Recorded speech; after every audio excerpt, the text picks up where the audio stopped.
Salut la famille, bienvenue sur cette nouvelle vidéo de moonwatch.fr. Aujourd'hui, je vous propose de découvrir une montre vintage, une Hamilton Lancaster chronographe. C'est une montre qui est sortie au début des années 90. C'est une montre sport chic qui est encore dans l'air du temps, mais pour laquelle on voit clairement qu'elle provient des années 90. Allez, la revue, c'est maintenant.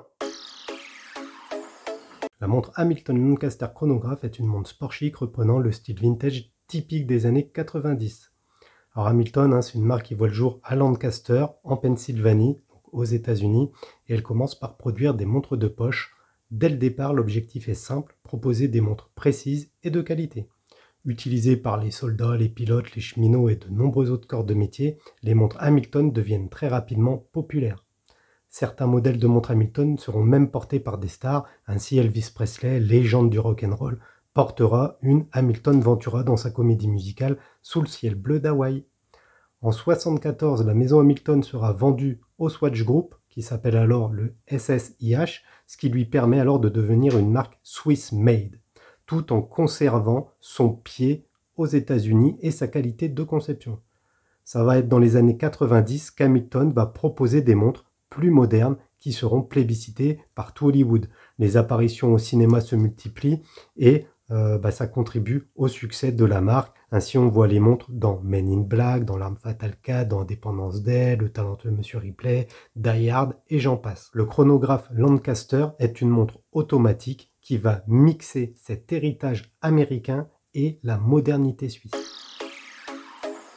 Voyons les spécifications techniques de cette Hamilton Lancaster chronographe. C'est une montre qui date de 1992, une montre unisexe qui emboîte un ETA Valjoux 7750, réserve de marche 42 heures. La lunette, c'est une lunette unidirectionnelle de 60 clics. La couronne, c'est une couronne qui est signée. La boîte mesure 39 mm de diamètre pour seulement 14 mm d'épaisseur. On retrouve la montre sur un bracelet en acier avec une boucle déployante signée Hamilton et également fourni un cuir Hamilton. L'entrecorne mesure 20 mm, donc aucun souci pour faire un swap de bracelet. La référence de cette Lancaster, c'est 8946. Il y a eu plusieurs déclinaisons, donc là, c'est la 8946. Et on retrouve deux complications, le chronographe et le quantième. Alors tout d'abord, le boîtier de cette Hamilton Lancaster mesure 39 mm de diamètre pour 14 mm d'épaisseur. En acier inoxydable, la montre est quand même assez lourde, surtout lorsqu'elle est sur son bracelet en acier.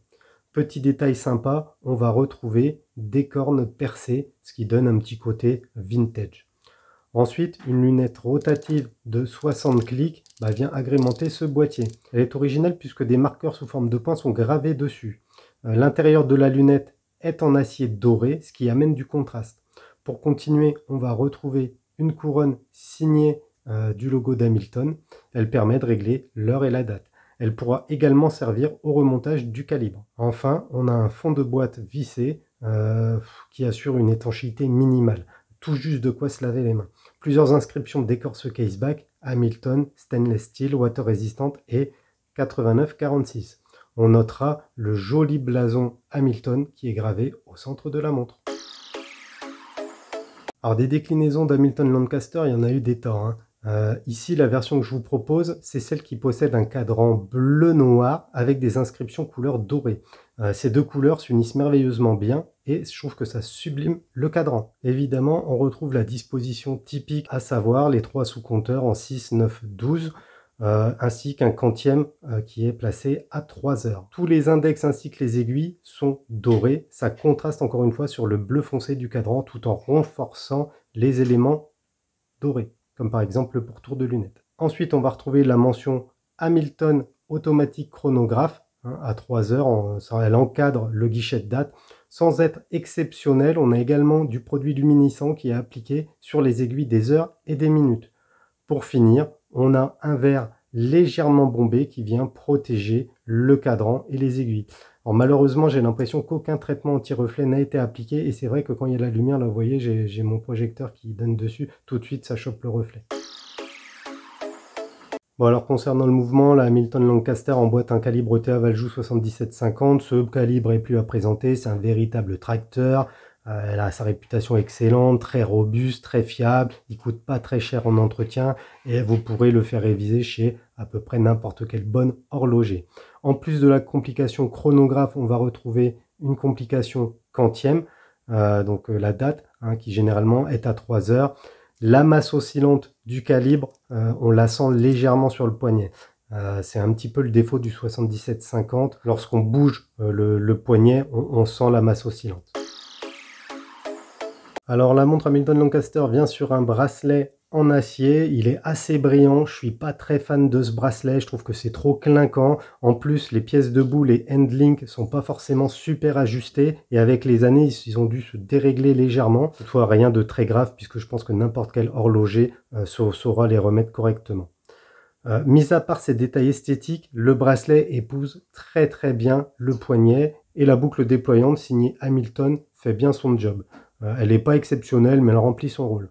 Moi, je préfère indéniablement cette Lancaster sur un bracelet en cuir. Donc là, ici, c'est un cuir Hamilton avec la boucle Ardillon signée Hamilton. Je trouve que c'est plus léger, ça apporte de la légèreté à la montre. Il est également plus confortable comme ça et surtout, il change radicalement le look de la montre. Comme on pouvait s'y attendre, aucun souci pour changer le bracelet puisque l'entrecorne mesure 20 mm, ce qui vous permettra de mettre ce que vous voulez comme bracelet. Concernant le packaging, la montre Hamilton Lancaster vient dans une boîte en bois Hamilton dans laquelle on va retrouver les papiers de la montre. Alors ces papiers sont très rares, c'est assez rare de trouver des Hamilton Lancaster avec ces papiers.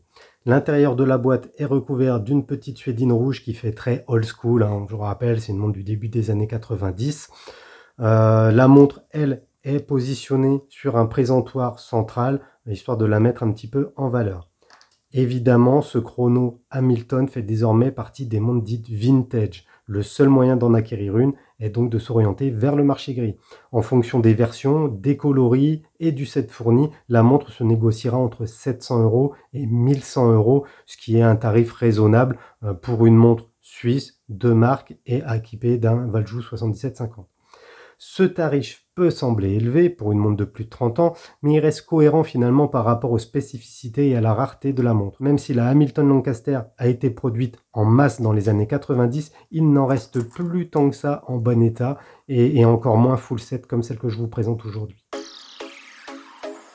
À vrai dire, cette montre Hamilton Lancaster, ce chrono est hors du temps. La taille, la couleur du cadran, le bracelet en acier clinquant nous replongent instantanément dans les années où l'horlogerie se remettait à peine de la fameuse crise du quartz. On est au début des années 90, l'horlogerie commence à reprendre son souffle. C'est typique des modèles qu'on pouvait trouver dans ces années-là. Déclinée dans plein de couleurs, cette montre Hamilton Lancaster est vintage, mais elle reste moderne. Elle est loin d'être has-been. D'ailleurs, ce modèle revient en force auprès des collectionneurs de la marque qui voient dans cette montre accessible un morceau de l'héritage Hamilton.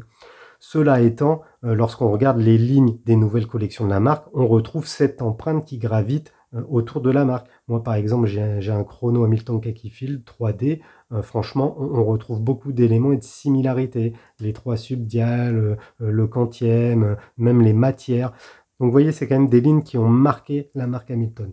Quoi qu'il en soit, les composants sont de qualité et aucun doute sur le fait qu'elle fonctionnera toujours dans quelques décennies. Voilà la famille, ma revue touche à sa fin. J'espère que ça vous a plu, que cette petite montre Hamilton sans prétention vous aura séduit. Avant de vous quitter, pensez à vous abonner. Encore une fois, la famille, c'est vous qui faites vivre la chaîne, donc abonnez-vous, c'est gratos, nous ça nous fait plaisir. Et moi je vous dis à bientôt dans une prochaine vidéo. Tchuss la famille!